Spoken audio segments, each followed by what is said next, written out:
नमस्कार, मैं हूं प्रभा यादव। आप सभी देख रहे हैं स्वर्ण भूमि पॉडकास्ट शो।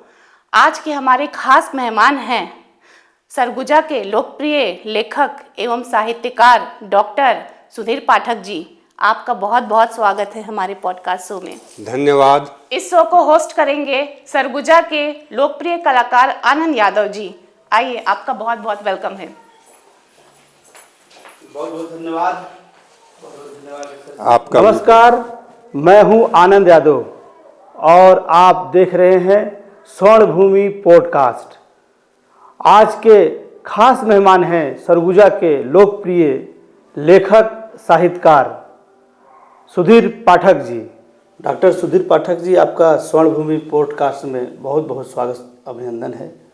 आपने स्वर्ण भूमि पॉडकास्ट के लिए समय निकाला और निश्चित रूप से हमारे दर्शक आज सरगुजा के लोकप्रिय लेखक और साहित्यकार सुधीर पाठक जी से रूबरू होंगे। शुरू करते हैं हमारा आज का podcast show. Doctor Sudhir Pathak ji, हम जानना चाहते हैं कि आपने जो लिखना चालू किया वो कहाँ से शुरू किया? बचपन से ही था या बीच में कभी आपने शुरू किया ऐसा हादसा से? धन्यवाद स्वर्ण भूमि मंच पे आमंत्रित करने के लिए। सर्वप्रथम, जहाँ तक लेखन की बात है तो मैं एक छोटी सी घटना की बात बतला दूं। बचपन से ही बाल पत्रिका, उस वक्त आता था उपन्यास, सैकड़ों की संख्या में अध्ययन किया। तो उसके अध्ययन से ये पता चला, चाहे चंदा मामा है, नंदन है या लोटपोट में भी मेरी एक कहानी दिल्ली से प्रकाशित हुई। इसके अलावा जब मैं कक्षा 9वीं में था तब कविता की रचना किया। 10वीं पहुँचते तक उस समय आकाशवाणी की स्थापना हुई। उसके युवाणी कार्यक्रम में कविताओं का मेरा प्रसारित हुआ और सरगुजिया बोली के लिए एक विशेष कार्यक्रम इनका चलता था जिसमें मेरी सरगुजिया की कहानी सर्वप्रथम सरप देवता शीर्षक से प्रसारित किए। उसके पश्चात 2-3 और कहानियों को समय समय पर दिया, वो भी प्रसारित हुए। लेकिन सबसे बड़ी घटना जो थी वो 11वीं पास करने के पूर्व मेरे द्वारा तड़प शीर्षक से एक नाटक लिखा गया जो कि जनरल प्रोग्राम में प्रसारित हुआ। जबकि जनरल प्रोग्राम में बहुत उम्र दराज होते होते लोगों की रचनाएं प्रसारित हो पाती हैं। जब मेरे को वहाँ भेजे कि जाइए देखिए, उसका रिहर्सल चल रहा है। अच्छा। तो उस वक्त लाल बंगला में कार्यालय था इनका। मैं जब वहाँ पहुँचा तो देखा सभी बुजुर्ग लोग पात्र थे उसके, और रिहर्सल चल रहा था। उसी बीच में एक जगह जहाँ बच्चे का संवाद होता है उसको लेकर के एक सदस्य आपत्ति किए कि बच्चा ऐसा कैसे बोलेगा। अच्छा जी। हाँ। कितना उम्र होगा उस समय? 11वीं पास नहीं हुआ था। 11वीं पास नहीं हुआ था जी। मतलब वही 16-17 साल समझ लीजिए। जी, बहुत ही उम्र था। हाँ। तो मैं देखा कि मेरी ओर से वहाँ एक जो बुजुर्ग जी थे वो जवाब दिए कि नहीं, इन्होंने जो लिखा है बिल्कुल ऐसा ही होता है। अच्छा जी। मेरे को बोलना ही नहीं पड़ा। हाँ जी, बहुत अच्छी बात है जी। हाँ, तो मेरे को लगा कि चलिए मैं जो लिखा हूँ वो सार्थक है जी। ऐसा नहीं कि निहायत काल्पनिक हो। हाँ जी। तो वो मेरे जीवन की एक विशिष्ट घटना थी। लेकिन उसके पहले मेरे को याद है कि क्लास में एक मर्तबा तात्कालिक भाषण की प्रतियोगिता में मैं भाग लिया। और विषय भी ऐसा मिला जो सामान्यतः किसी को नहीं मिलता। वो था दैव दैव आलसी पुकारे। पहला लिखे थे भाषा? नहीं, हाँ। ये तात्कालिक भाषण। अच्छा जी। संयोग की बात है कि नीति शतक में मैं आलसी लोगों पे पूरा एक गजल जो है अच्छा उसको पढ़ा था। जी, गजल लिखे पूरा? नहीं, हाँ, एक गजल उसमें छपा था जो अच्छा जी, नीति शतक में। अच्छा, छपा था वो। हाँ, 3 शतक हैं जी। नीति शतक, वैराग्य शतक, श्रृंगार शतक। जी। तो तीनों का अध्ययन मैं उसी वक्त कर चुका था। तो उसके गजल जो है वो मेरे को आज भी याद है कि दुनिया में हाथ पैर हिलाना नहीं अच्छा, मर जाना पर उठ के कहीं जाना नहीं अच्छा। क्या बात है। सिर भारी चीज है, इसे तकलीफ हो तो हो, पर जीव बिचारी को सताना नहीं अच्छा। जी। तो इसके पूरे गजल को मैं अपने वक्तव्य के दौरान वहाँ सुनाया। वाह, बहुत बढ़िया। और वो मेरे जीवन का प्रथम अवसर है कि जब मुझे उसी में तीसरा स्थान प्राप्त हुआ था। अच्छा। हाँ जी, बहुत निश्चित रूप से वो मेरे लिए को बहुत ज़्यादा प्रोत्साहित किया जी। और मैं लेखन की ओर फिर तीव्रता से आगे बढ़ निकला। अच्छा। कई कहानियाँ सरगुजिया में, नाटक भी कुछ लिखा। तो उस समय प्रेरणा कहाँ से मिला ये जो एक तो घरेलू वातावरण, जी। जैसे मेरे बड़े पिताजी जो थे वो पंडिताई लाइन वाले भी थे। अच्छा जी। और ठेकेदारी भी किया करते थे। जी। तो उनसे हम लोग बहुत कहानियाँ सुने हैं जी। और सैकड़ों की संख्या में तो मैं क्रय करके पत्र पत्रिका और बाल उपन्यास पढ़ा। तो इतना जो अध्ययन अध्यापन उसी वक्त हुआ था। और घर में बहुत सारी पुस्तकें थी, जैसे बताया ना, नीति शतक, श्रृंगार शतक, वैराग्य शतक, जी। कल्याण का वो विशेषांक वगैरह जो आता था। मतलब फादर बड़े पिताजी के बड़े भाई। हाँ, बड़े भाई वो इंटरेस्टेड थे लिखन में, पढ़ने में, साहित्यिक में। वो संस्कृत के मतलब कहना चाहिए बहुत उच्च कोटि के विद्वान थे। तो जो कोई नहीं कर पाता था जिस काम को, उसको भी वो कर जाते थे। जी। मतलब कहीं ना कहीं घर में ऐसा छत्र छाया था, साहित्यिक छत्र छाया था लेखन में, तो उस पर आपको इंटरेस्ट आया। और गर्मी में क्या होता था उस समय, आंगन में खाट लग जाता था, वहीं पे एक तरफ खाना बन रहा है, एक तरफ इधर कहानी वहानी बुझौल ये सब चलते रहता था। जी। तो वो चीज़ सुनते सुनते लगा कि अरे मैं भी कर सकता हूँ जी। जैसा इसमें है, अगर मैं चाहूँ तो कर सकता हूँ। और आकाशवाणी में उस समय मार्ग एकदम खुल गया था। जी। दूसरे चीज़ की राम प्यारे रसिक जी की पत्रिका जो निकलती थी वो भी अपने घर के बगल में ही छपता था। जी। नहीं, मैं ये जानना चाह रहा था सुधीर पाठक जी कि आपका जो लेखन हुआ तो लिखना आप बताए 11वीं क्लास से आप लिखना चालू किए? 9वीं 10वीं से चालू किए। वो पहला क्या आपने लिखा था वो ज़्यादा दर्शकों को जानना चाह रहे। कविता थी कुछ पंक्ति याद हो तो? जैसे कॉलेज में भी एक छपी है जी। चेतना में, जी। आपने तन्हाई में मुझको पुकारा था, अरमानों को मेरे ही यादों में संवारा था, मुमकिन है कि मिल गई हो मंजिल आपको, जब भी गिरे राहों में बाहों का सहारा था। वाह, क्या बात है। उस समय इतने कम उम्र में इतनी भावुकता और इतने प्रेम भरी जो कविता आपके अंदर आया, मतलब बहुत ही उम्र के हिसाब से आपने जो लाइन लिखा बहुत इंटरेस्टेड लाइन है और बहुत अच्छा है। तो ये कैसे आया ये, मतलब ये अब भाव तो किसी को देख करके किसी के प्रति आकर्षित हो जाना, जी। और फिर उस पर कुछ कहना, कुछ लिखना, नहीं, बहुत तो स्वाभाविक है। बहुत चीज़ बहुत अच्छा है। और उम्र के हिसाब से उस वक्त प्रेम गीत या एकाध विरह भी है जैसे मेरे को याद है कि सरगुजा संदेश में 6-8 लाइन की एक रचना है, उसको प्रकाशित किए थे रसिक जी।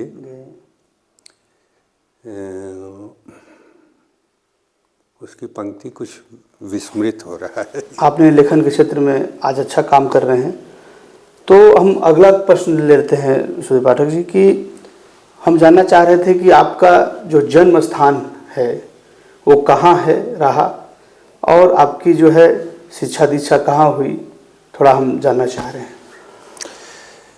मेरा जन्म ब्रह्मपारा अंबिकापुर में ही हुआ और पहली से लेकर 5वीं तक गद्दी स्कूल में पढ़ा। उसके बाद 6वीं से लेकर के 11वीं तक मल्टीपर्पज़ हायर सेकेंडरी स्कूल में अध्ययन किया। तत्पश्चात कॉलेज जो है अंबिकापुर का, जो वर्तमान में राजीव गांधी के नाम पे है, वहीं से अध्ययन किया और बीए प्रीवियस पास हो चुका था। उसी वक्त परीक्षा हम लोग दिए थे, ग्रामीण बैंक नई नई खुली थी, तो उसी में चयन हो गया और चयन के पश्चात में 1 अगस्त 1980 को नौकरी ज्वाइन कर लिया। अच्छा जी। आगे की शिक्षा दीक्षा प्राइवेट रूप से किया। पीएचडी डॉक्टर की उपाधि लिया और डॉक्टर सुधीर पाठक लिख रहे हैं। निश्चित रूप से हमारे सरोजा के लिए बहुत प्रेरणा के स्रोत हैं आप। तो अब अगला हम लोग प्रश्न ले रहे हैं आपके संबंध में। हमारे दर्शक ये जानना चाहते हैं कि आपकी जो पृष्ठभूमि रहा, पारिवारिक पृष्ठभूमि, वो कहाँ से है, कैसा है, थोड़ा जरा डिटेल से हम हमारे दर्शकों को बताते अपने परिवार के संबंध में। पूर्वज 1875 के आसपास बबनियाओं, रावर्ट्सगंज के पास एक गांव है, वहाँ से सरगुजा में आए और सरगुजा में ही बस गए।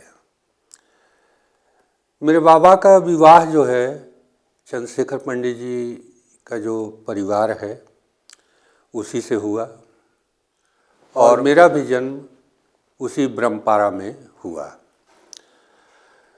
पिताजी वर्तमान नगर निगम जो है उसी में, उस वक्त वो नगर पालिका था जिसमें लेखापाल थे। मेरा सर्विस के दौरान 81 में विवाह हुआ।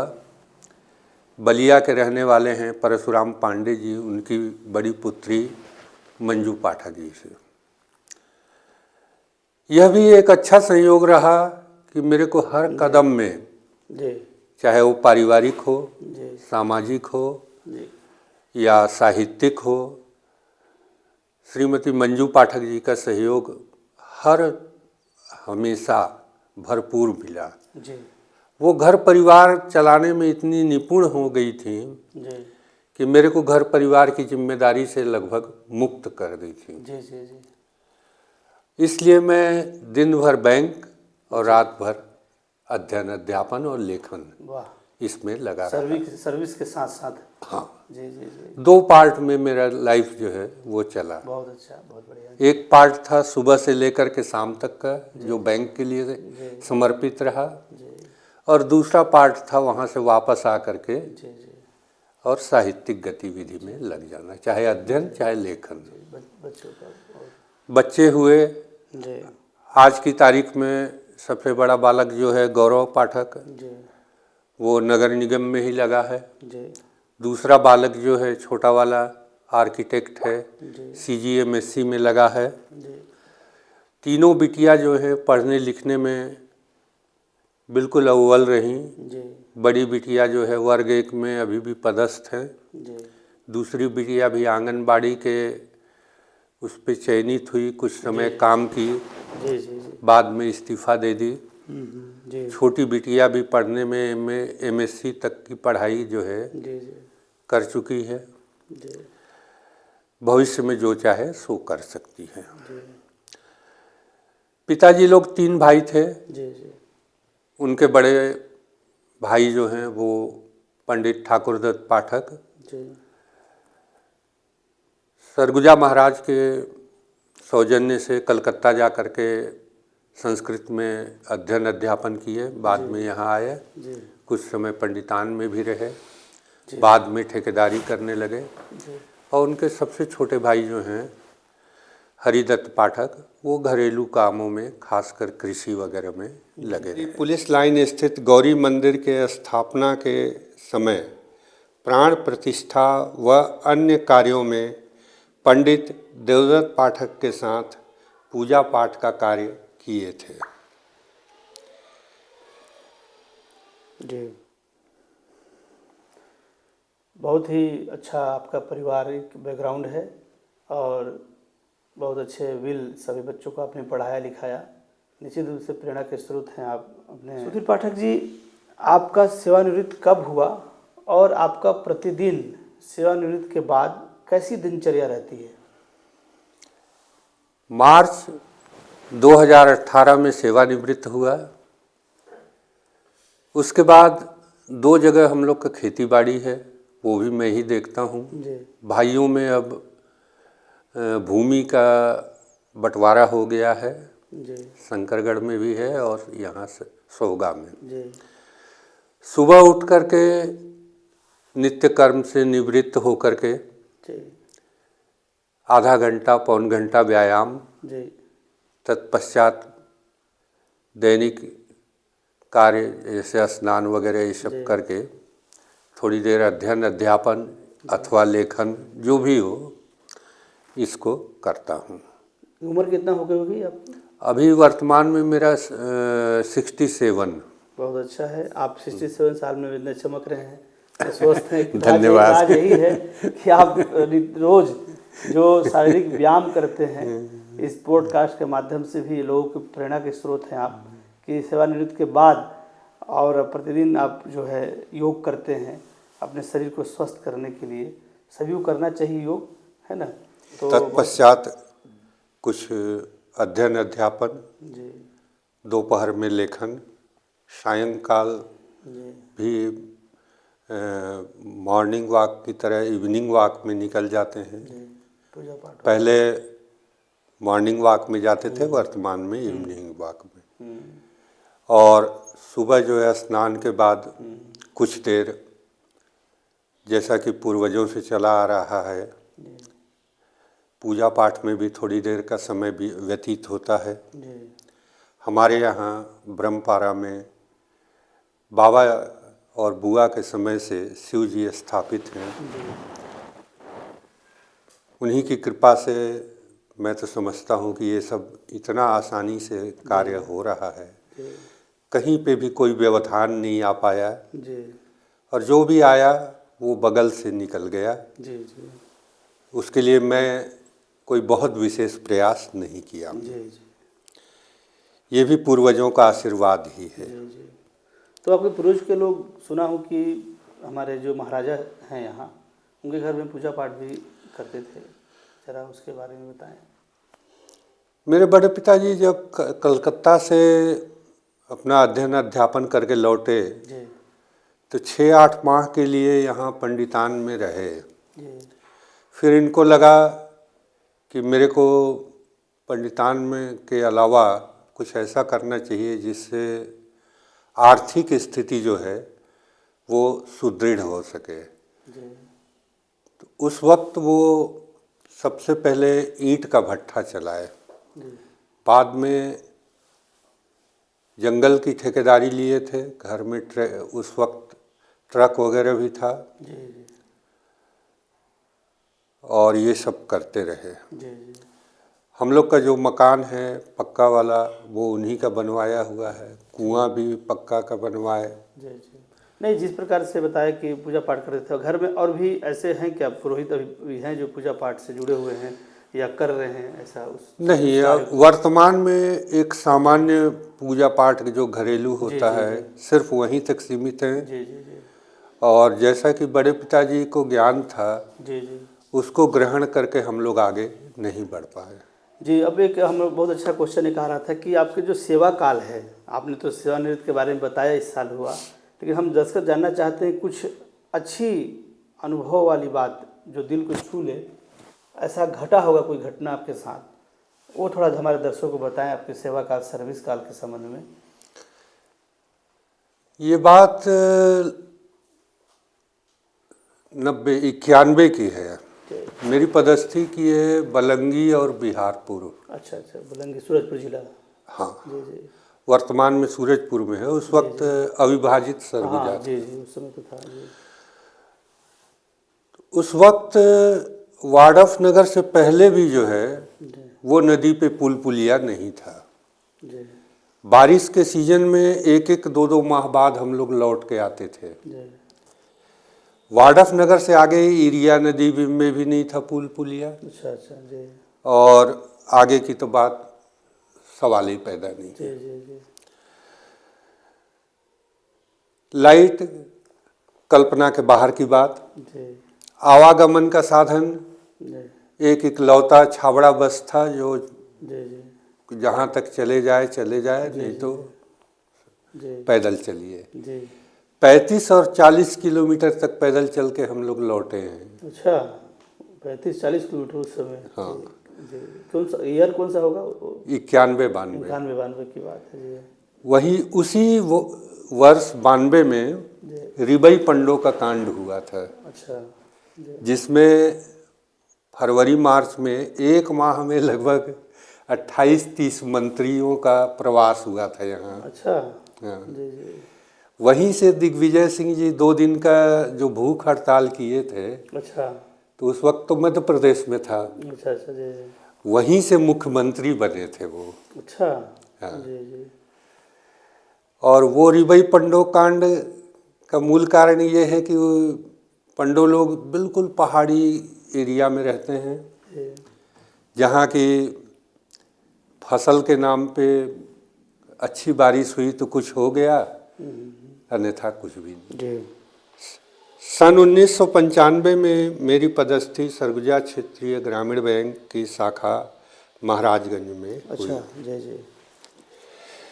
मेरी पदस्थी के 5 वर्ष पूर्व से उस शाखा में ऋण वितरण का कार्य बंद किया जा चुका था। अच्छा जी जी समस्त ऋण खाता अत्यंत खराब हो गए थे, जी कुछ तो 20-25 वर्ष पुराने थे। जी इसलिए इन सभी को बट्टा खातों में डाल दिया गया था जी और शाखा को निर्देशित किया गया जी कि आप यहाँ से ऋण वितरण न करें। जी इस शाखा द्वारा ऋण वितरण किया जाना बंद किया जा रहा है। जी जी मेरे से जो पूर्व वहाँ पदस्थ थे, जी उन अधिकारी और कर्मचारियों दोनों को जी। जमा खातों में गबन के कारण निलंबित कर दिया गया अच्छा था, अच्छा जी जी। जिसमें से एक जेल में थे और अच्छा। दूसरे जेल भी चले गए? हाँ जी, जी, और दूसरे जो हैं जमानत पे अच्छा बाहर थे। जी जी इसलिए लोग जमा करने आते नहीं थे, ऋण मिल नहीं रहा था। शाखा की स्थिति अत्यंत गंभीर थी। जी मैं पदस्थी के साथ ही लगभग 1 वर्ष तक जी सामान्य वसूली और जमा भुगतान के कार्यों को करते हुए जी लगातार इस बात के लिए प्रयासरत था जी कि कैसे इस शाखा को बंद होने से बचाया जा सके। जी जी। बहुत बहुत बढ़िया प्रयास था आपका जी। महाराजगंज शाखा में उस समय अधिकारी के रूप में मैं और एक चपरासी, 2 लोग ही पदस्थ थे। अच्छा अच्छा जी मेरे दिमाग में सबसे पहले ये आया कि जमा के क्षेत्र में भी कुछ कार्य है जिसको किया जा सकता है। अच्छा जी इसके लिए बृहद पैमाने पे कार्य करने के लिए लोगों तक पहुंच बनाया और एक दिवस में 850 से अधिक अच्छा जी। बचत खाता खोला गया। 850 से अधिक? हाँ। वाह। और उस समय जी जीरो बैलेंस का खाता नहीं खुलता था, कम अच्छा। से कम 100 रुपये होना चाहिए उसमें, जमा करके ही खोला जाता था। किस सन की बात है सर? ये 96-97 के आसपास की बात। अच्छा अच्छा जी जी तो ये भी एक विश्व रिकॉर्ड है जी कि 850 से अधिक खाता एक जी, बहुत बड़ा व्यक्ति के रिकॉर्ड द्वारा, है। वो भी समस्त औपचारिकताओं को पूर्ण करते हुए बहुत बड़ी बात है सर, आपने खोला अपने गया। कार्यकाल में इतना बड़ा खाता खुलवाया सबका।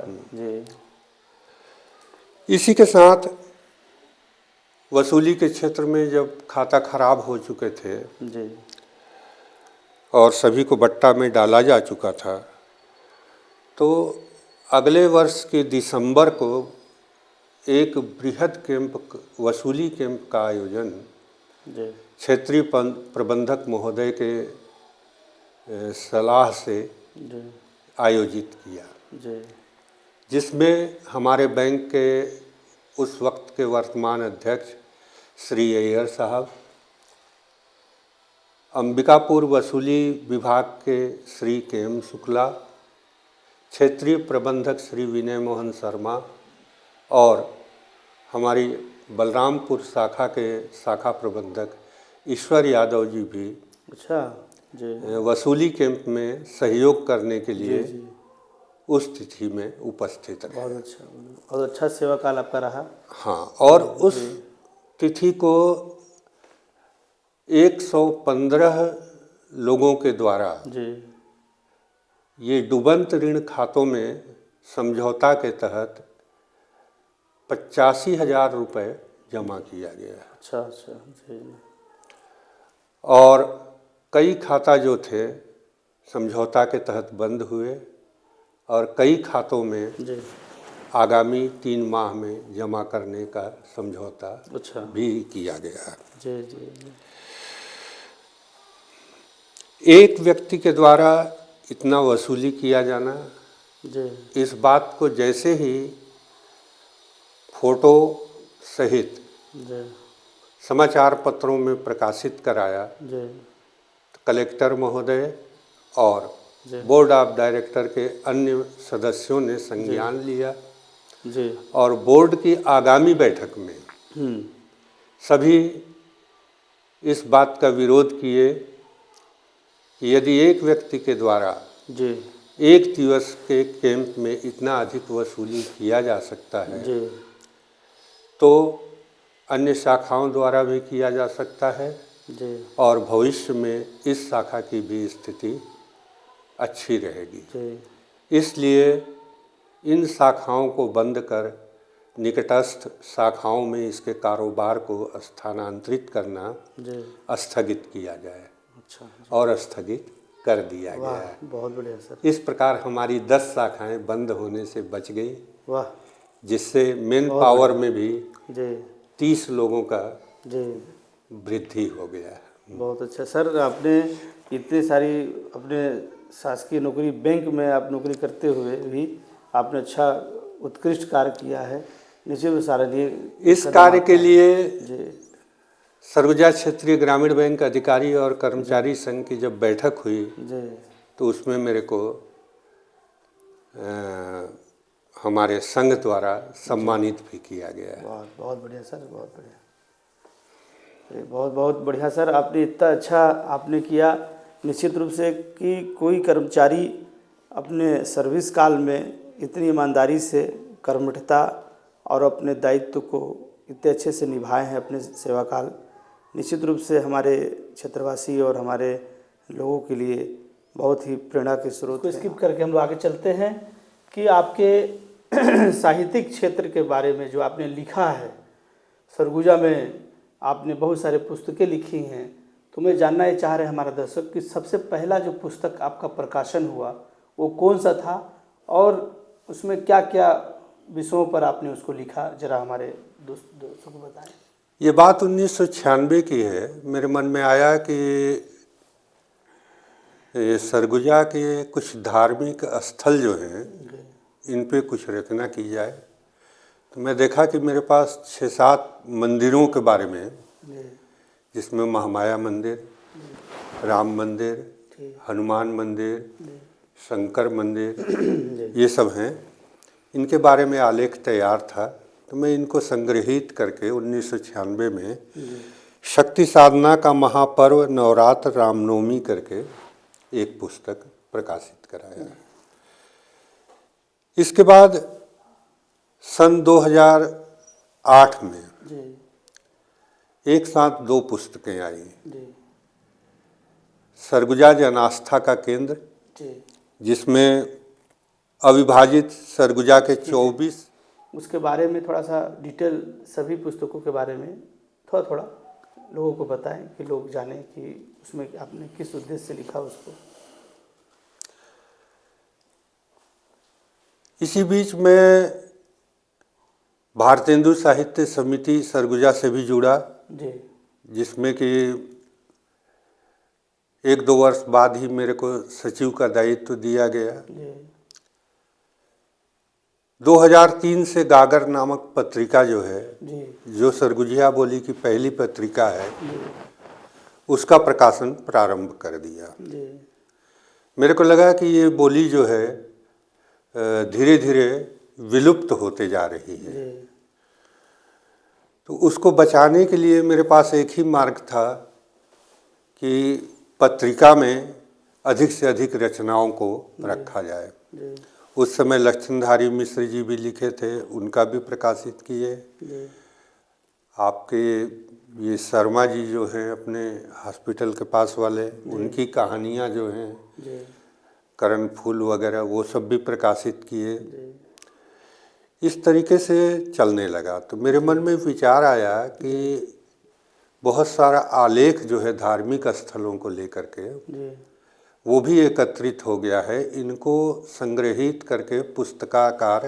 स्वरूप दिया जा सकता है। जी तो फिर सरगुजा जन आस्था के केंद्र में 24 धार्मिक स्थलों का और एक आलेख जो है नदियों पे बने झरना, जिनको सरगुजा में घाघ या दूसरे नामों से भी जाना जाता है, अलग अलग क्षेत्र में अलग अलग, इसके बारे में वर्णन है। इसी 2008 में ही सरगुजिया हिंदी शब्दकोश का निर्माण किया, जी जिसमें हाना मतलब लोकोक्ति और धंधा मतलब पहेली, जी इनका समावेश करके सरगुजिया हिंदी शब्दकोश के नाम से प्रकाशित कराया। बहुत बढ़िया। ये सब सारे जो भाषा हैं छत्तीसगढ़ के सरगुजिया भाषा में है ये सब? हाँ, ये सब सरगुजिया में। ये बहुत बड़ी चीज़ है कि आपने सारा जो लेख लिखे हैं, किताब लिखे हैं, वो सारे सरगुजा भाषा में है और निश्चित रूप से बहुत सारे पुस्तकों का आपने लिखा है, सभी को ये पढ़ने को मौका मिलेगा। तो सुधीर पाठक जी, मैं चाह रहा था कि आपकी जो सरगुजा की जो पुस्तकें आपने लिखा, उसमें मुख्य रूप से अभी जो आपका लेटेस्ट जो आपने लिखा है वो कौन सा है, थोड़ा किस उद्देश्य से लिखे हैं, थोड़ा वो बता दीजिए मुझे। सरगुजा जन आस्था के केंद्र जो है वो हिंदी में है, बाकी अन्य जो हैं वो सभी सरगुजिया में हैं। इसी बीच में सरगुजिया लोक कथा का एक संग्रह आया, फिर छत्तीसगढ़ी के सरगुजिया लोकगीतों का भी एक संग्रह है, वो भी प्रकाशित हुआ।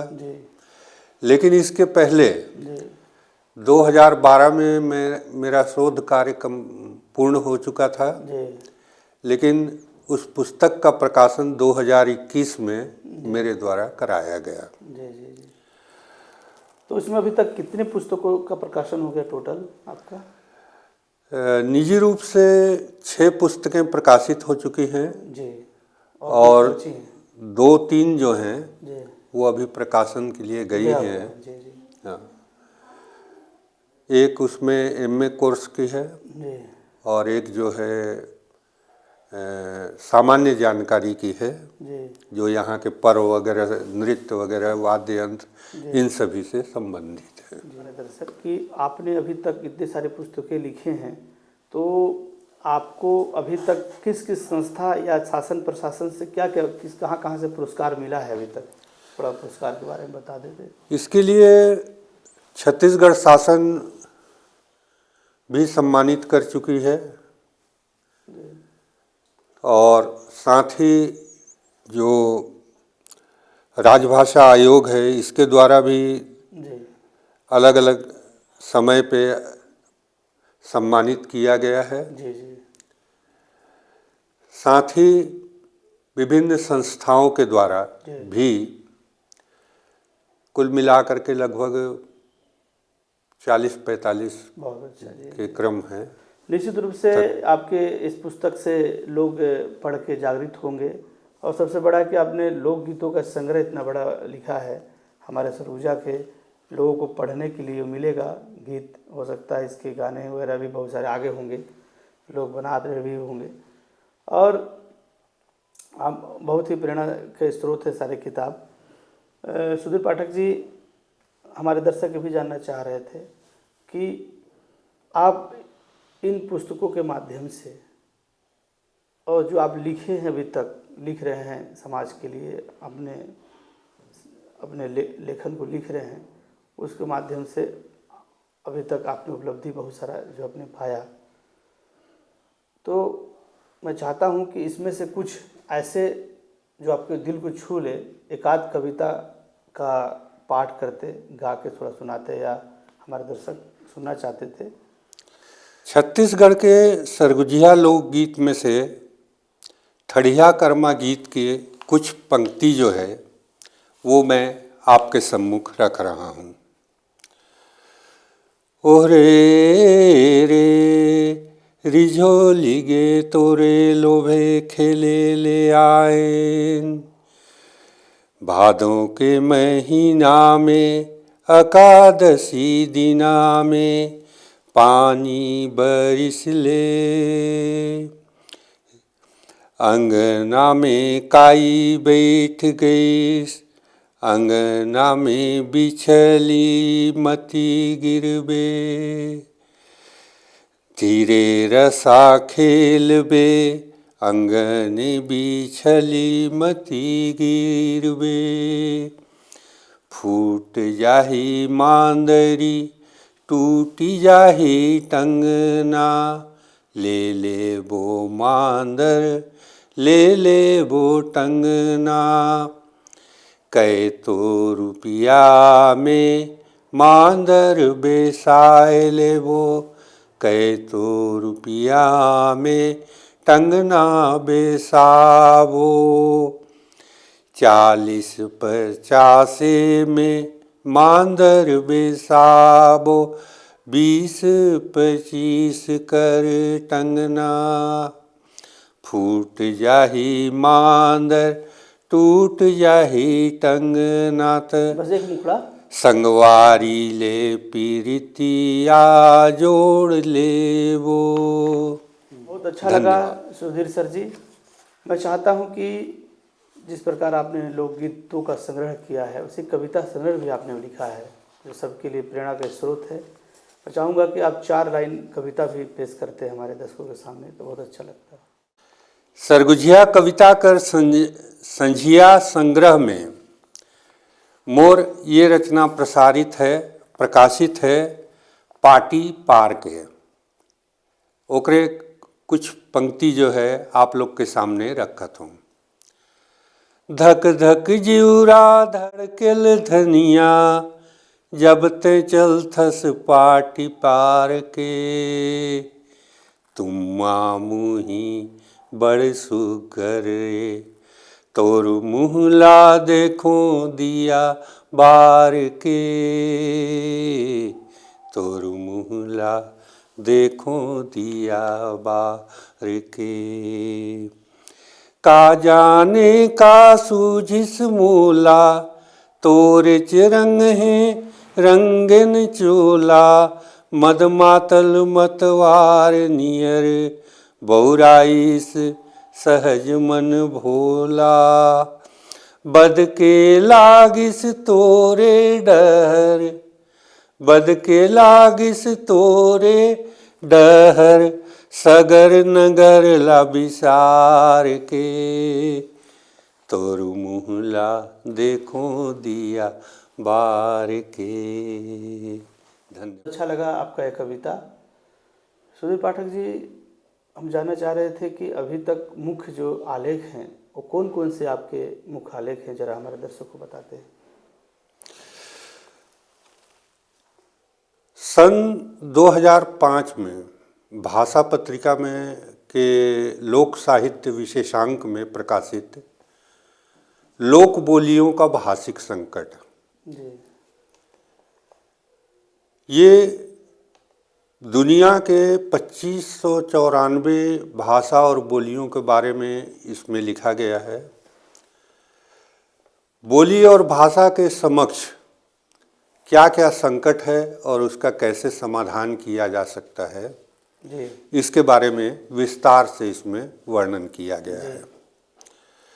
इससे इसका संज्ञान लेकर के भारत शासन छत्तीसगढ़ शासन को निर्देशित किए, जिसमें जसपुर से कोरवा बोली को संग्रहित करने का कार्य कराया गया और सरगुजा से पंडो बोली को संग्रहित कराने का कार्य किए हैं। ये भाषा पत्रिका जो है विदेशों तक में जाती है। इसी के साथ सन 2007 में सरगुजा से एक स्मारिका जो है राज्य स्थापना के अवसर पे प्रकाशित हुआ,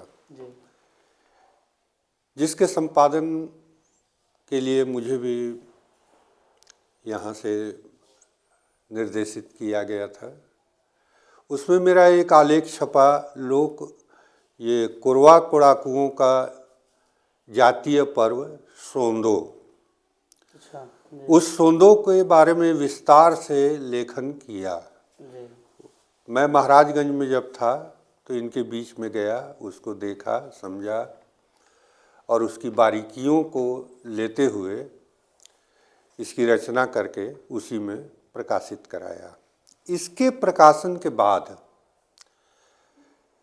जो एक प्रमुख घटना है वो ये है कि स्वतंत्रता प्राप्ति के पश्चात, इतने वर्षों पश्चात 2009 या 10 से प्रतिवर्ष जिला, वहाँ के जिला प्रशासन बलरामपुर के द्वारा, तो मैं दादा चाहत रहे कि हमार सरगुजा में वो समय तो हर साथे कौन कौन ऐसे साहित्यकार रहे जो फेमस रहे जगह? मोर साथे का रही, मही उनकर साथे रहे। कारण ये है कि वो बहुत ज़्यादा उम्र दराज रहीन और उन्हीं से मैं बहुत कुछ सीखेन भी।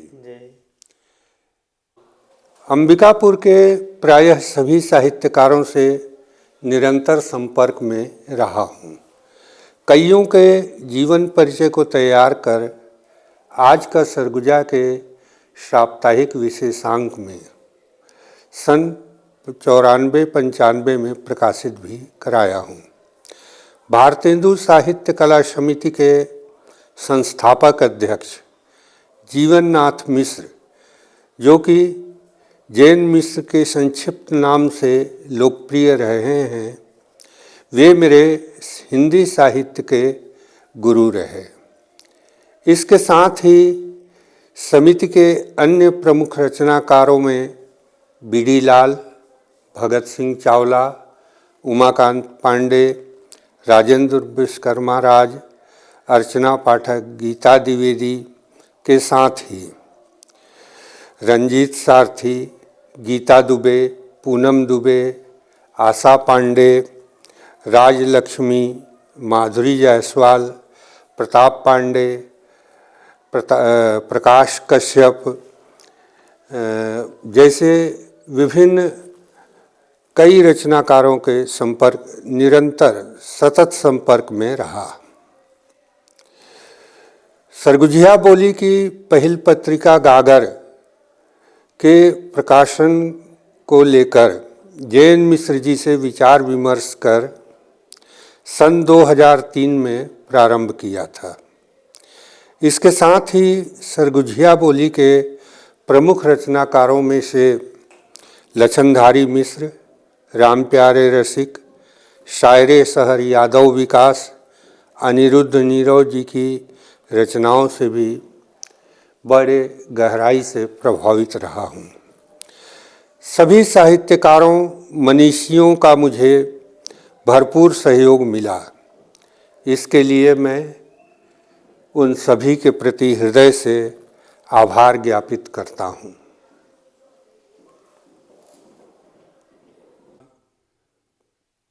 जुन्हा साहित्यकार मन में जितना रही जमझन के बारे में घरे जा के मांग के और गागर में अच्छा जी, समेटे के कोशिश करें।